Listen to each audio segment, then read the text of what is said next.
What's up, guys? So we've all heard someone say, I like my coffee dark and strong, it gets me going in the morning. But what does that even mean? There's this underlying assumption that darker roasts have more caffeine. Well, I'm here to tell you right now that light roasts actually have, well, maybe the same amount of caffeine. It gets a little confusing, but we're gonna clear this up once and for all.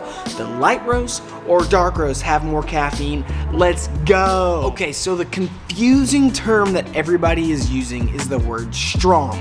When we hear someone say, I like my coffee strong, they could mean one of two things. In one camp, people who say strong are referring to the intensity of flavor. So the coffee, it tastes very strong, flavor is very intense. In camp number 2, when people are talking about strength, they're actually referring about caffeine content, because caffeine is the thing that makes you feel alert and ready to go. So what are people talking about? Well, the truth is they're talking about both. Oh yeah, that makes sense.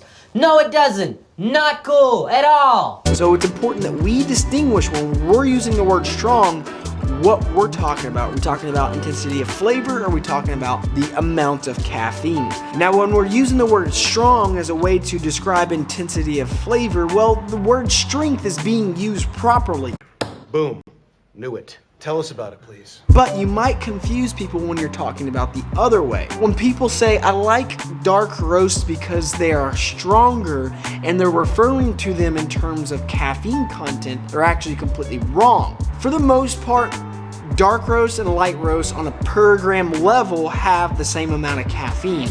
But there are other variables that come into play that make it more complicated, like the extractability of each coffee, the varietal of the plant. There are a lot of variables that make that more complicated, but let's say by and large, dark roasts do not have more caffeine than light roasts. They're the exact same. That's a coffee roasting machine behind me. That machine is not getting hot enough to impact the amount of caffeine that is in that bean. The way you brew that coffee is going to impact how much caffeine gets into your cup, okay? So next time you hear old Billy Joe say he likes them dark and bold roast, you tell him, hey, you know what, old Billy Joe? Have it the way you like it. I don't care. But just so you know, darker roasts don't have more caffeine. If you like this content, please be sure to like and subscribe, and I will see you on my next adventure.